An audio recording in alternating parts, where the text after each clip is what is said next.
प्यारे बच्चों, कैसे हैं आप सभी? सभी बहुत अच्छे होंगे और तैयारी में जुटे हुए होंगे। तो मैं सुनील भाटी स्वागत करता हूं अपनी मैथ की क्लास में, जहां हम कर रहे हैं प्रीवियस ईयर क्वेश्चंस।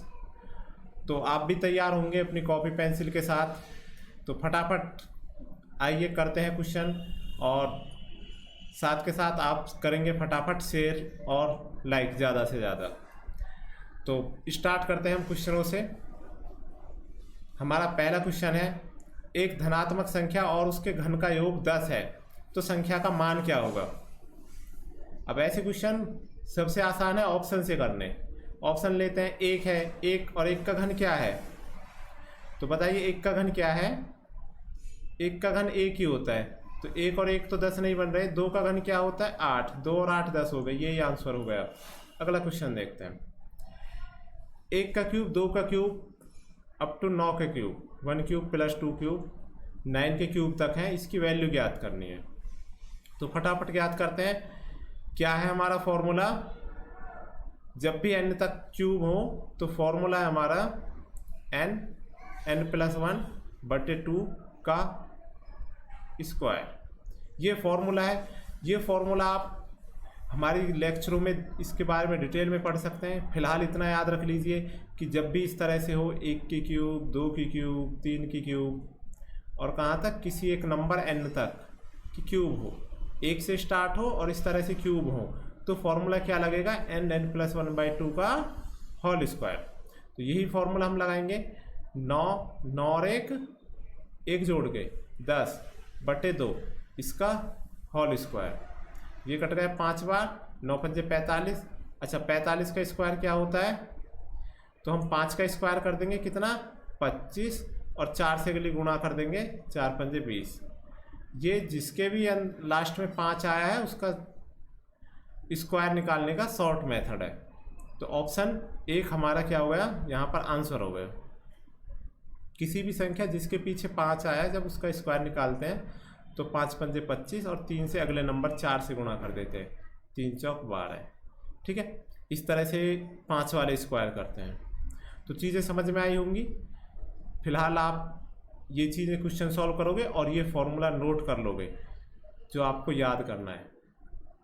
याद होना ही चाहिए काम, तभी ये चीज़ें हम अच्छे से कर पाएंगे।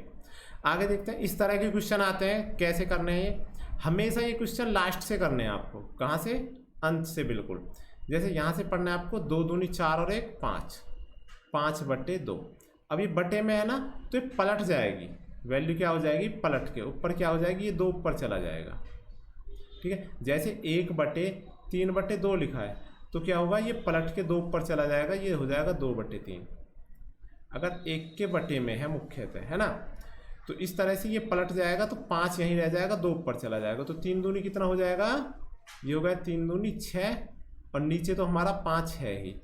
अब क्या करेंगे? आगे क्या लिखा है? 1, 5 × 5 और 6 कितना हो गया? 11/5। अब ये 11/5 फिर पलट जाएगा, पलट के 5 ऊपर जाएगा, तो 2 × 5 कितना हो जाएगा? 10, और 11 नीचे रह जाएगा। तो 11 × 11 और 10 21, तो 21/11 यही आंसर होगा। तरीका आपको समझ में आया होगा। इसी तरह से आपको चीज़ें करनी है, तभी आसानी से हो पाएंगी। फिर से समझ लो बच्चे, 2 दूनी 4 और 1 5, 5/2, तो ये 2 चला गया ऊपर, गुणा 2, 3 दूनी कितना होगा? 6, 5 तो नीचे रह गया। अब 5 × 5 और 6 11/5। अब ये 5 ऊपर चला गया है ना, 2 × 5 10। अब 11 × 11 और 10 21, 21/11। इस तरह से आंसर था। आपको समझ में आया है? आगे बढ़ते हैं। 14, 42 और 84 का महत्तम समापवर्तक यानी HCF ज्ञात करना है, हाईएस्ट कॉमन फैक्टर। तो HCF ज्ञात करने के तरीके मैंने पिछली वीडियो में बताए थे, आप फिर से देख लीजिए। 14, 42 और 84 हाईएस्ट कॉमन होना चाहिए। जब तक कॉमन काटते रहो, जब तक तीनों चीज़ें ना कटें, क्योंकि हाईएस्ट भी होना चाहिए और कॉमन भी होना चाहिए। तो हाईएस्ट कॉमन, सबसे पहले आपने 2 से काटी चीज़ें, है ना, 2 से ये 7 बार, ये 21 बार और ये 42 बार। अब किससे कटेंगी? 7 से। तीनों कटने चाहिए, 7 × 7, ये 3 और ये 6। अब किससे कटेगा? किसी से नहीं। तीनों तो नहीं कटेंगी ना, तो 7 दूनी 14, 2 गुणा 7 यानी कि 14, यही आंसर हो गया। फिर भी आपके ऑप्शन है तो आप बड़ी संख्या उठा लेंगे और ऑप्शन से इस तरह से कर सकते हैं। जैसे बड़ी संख्या क्या है यहाँ पर 14, 14 से देखो सभी कट रहे हैं तो ठीक है, वरना फिर उससे छोटी से ऑप्शन से करेंगे। ये ऑप्शन के तरीके हैं। तो ऑप्शन के तरीके भी नेगलेक्ट नहीं करने हैं, वो भी हमको सीखते चलने हैं ना। ऐसे नहीं कि अर्जुन पहुंच गया लड़ने तो बस उस पर एक ही चीज़ चलानी आती है, उसी से युद्ध जीत लेगा। युद्ध जीतना है तो एक से अधिक चीज़ें आनी चाहिए। आगे देखते हैं। तो ये फॉर्मूला आपको आता ही है अच्छे से, है ना। ये क्या है, ये ए स्क्वायर और ये बी स्क्वायर। ए स्क्वायर माइनस बी स्क्वायर का फॉर्मूला क्या होता है, ए प्लस बी और ए माइनस बी, है ना। तो एक बार दोनों को जोड़ देंगे और एक बार घटा देंगे। तो जोड़ेंगे तो कितना हो जाएगा 2.32, है ना, ये हो जाएगा। आप जोड़ लेंगे 5 7 12, 2 1 हासिल का 3 और 2, ये हो गया। और दोनों को घटा देंगे तो कितना आ जाएगा 0.22 बटे में 0.22 है, ये कट जाएगा, यही हमारा आंसर हो जाएगा थर्ड वन। ये चीज़ें आप 1 सेकंड में कर पाओगे जब आप इनकी प्रैक्टिस कर लोगे। इतने ही देर के क्वेश्चन है ये, 1 से 2 सेकंड के। आपको पता लगा ए स्क्वायर माइनस बी स्क्वायर, आपने माइनस देखा बस कि 27 से 5 माइनस होने पर 22 बच रहे हैं, तो ये तो कट गया। बाकी प्लस बचा, प्लस वाला जो भी होगा वो आंसर होगा। कब करोगे ऐसे क्वेश्चन, जब प्रैक्टिस कर लोगे। तो प्रैक्टिस जरूर करते रहें, ऐसे ही लेके फ़ोन को ना बैठे रहें, या जिसमें भी आप देख रहे हैं कि बस हाँ देख रहे हैं सीख रहे हैं, याद थोड़ी ना करना है, प्रैक्टिस करनी है। आगे देखते हैं। यदि P का 80% Q का 2/5 है बराबर 2, ये दोनों चीज़ें बराबर हैं। तो मैंने बताया परसेंट जब भी लिखा हो तो का की जगह गुणा लगाएंगे और परसेंट हटाएंगे तो बटे में क्या कर देंगे 100 बराबर Q × 2/5। अब ये कट रहा है ना, 0 से 0 कट गए, 2 चौका और 2 पंजे, ठीक है। इस 5 से ये 5 कट गया। आमने सामने यदि बराबर के इधर हो तो आमने सामने कट जाते हैं। अब यहाँ से Q बटे में आ जाएगा P/Q और 2 और बटे 4 ये भी कट जाएगा, कितना 1 2। तो P अनुपात Q क्या होगा पता लग गया आपको। ये सिर्फ हम लिख रहे हैं, पर लिखना नहीं होता, वहीं पर टिक कर देनी होती है। ऐसे नहीं कि आप क्वेश्चन सॉल्व कर रहे हो तो पूरा करो, लिखा कोई नहीं देखेगा, जहाँ से आंसर की पता लगे वहीं से आंसर टिक कर दे और आगे बढ़ जाए इस तरह से।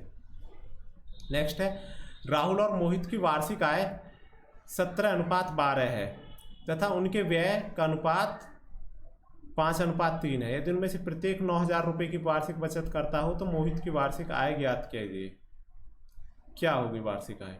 अब देखो ऐसे जो क्वेश्चन है वो आपको इक्वेशन बना के ही करने होंगे।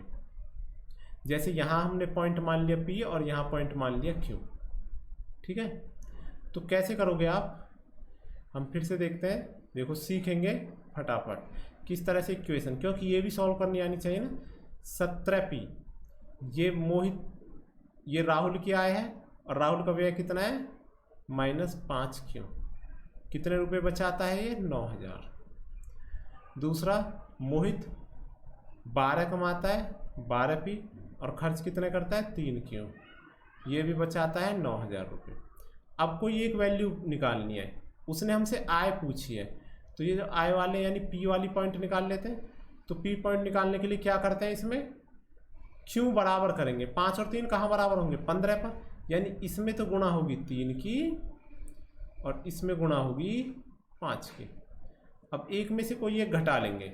ये देखें 17 51, ये तो 51P हो गया, ये 15Q होना ही है और ये 9 27, ठीक है। ऐसे ही 5 की इसमें करेंगे तो ये 60P -15Q और ये 45, है ना।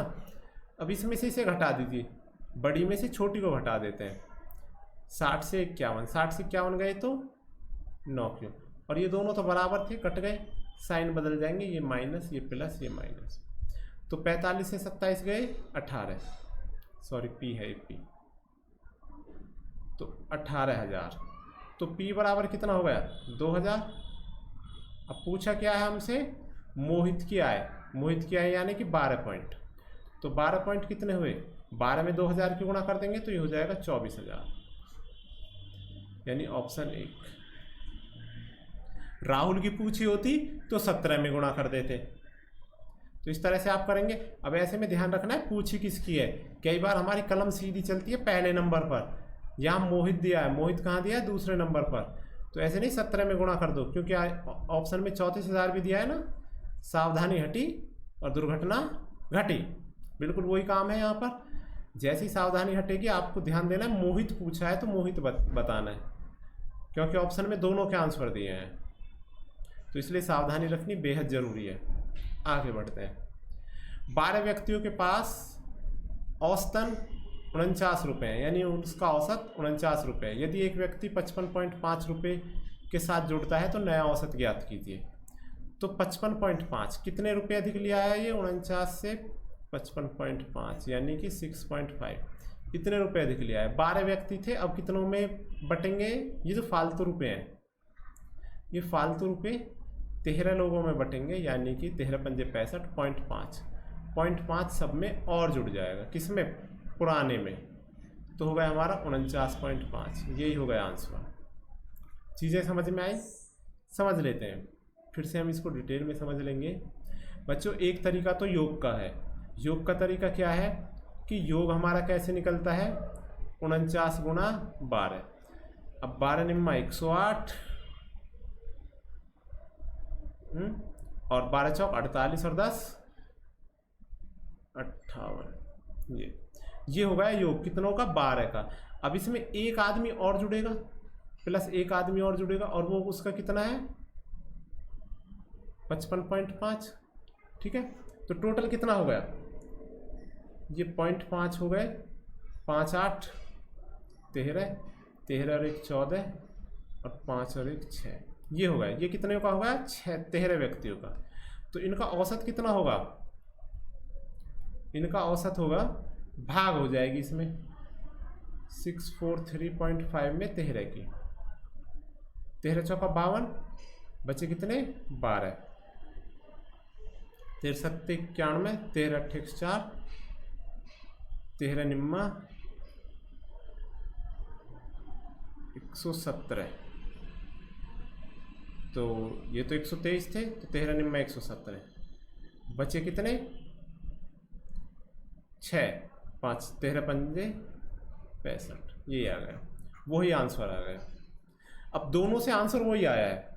एक तो योग का तरीका किया कि हमने योग निकाला, जो आदमी नया जुड़ा, पहले क्या किया हमने बच्चों, योग निकाला, जो आदमी नया जुड़ा वो जोड़ा, टोटल जोड़ हो गया इतना, ये हो गया कुल योग कितनों का, 13 का, कुल योग है ना 13 का। अब इसका औसत कैसे निकाला, इसमें 13 से भाग कर का। एक तो सिंपल तरीका ये हो गया। दूसरा क्या है कि जैसे ही कोई नया व्यक्ति जुड़ता है तो हम देखते हैं वो एक्स्ट्रा लाया है या कम है। अगर वो एक्स्ट्रा है तो जितना भी एक्स्ट्रा है वो जितने भी अब टोटल है उससे भाग करके वो ऐड कर देते हैं। अगर वो कम है तो जितने भी अब टोटल हैं उससे भाग करके उसको घटा देते हैं। नया आया व्यक्ति अगर इसके रुपए कम होते तो जितने कम होते उतने को 13 से भाग करके और घटा देते, और अधिक है तो अधिक में भाग करके जोड़ देते हैं। इस तरह से भी करेंगे, चीज़ें सारे क्वेश्चन होंगे। आगे आते हैं। अच्छा, तो यही क्वेश्चन थे इस वीडियो के लिए, इतना ही। अगली वीडियो में फिर मिलेंगे कुछ अच्छे अच्छे क्वेश्चनों के साथ, अच्छी अच्छी ट्रिकों के साथ। तब तक आप अपनी प्रैक्टिस जारी रखिए और पुरानी वीडियो देख लीजिए कुछ कॉन्सेप्ट बेहतर करने के लिए, जो हमने डिटेल वीडियो दिए हैं, कंटेंट वीडियो, और दबा के शेयर कीजिए। तब तक के लिए थैंक यू वेरी मच।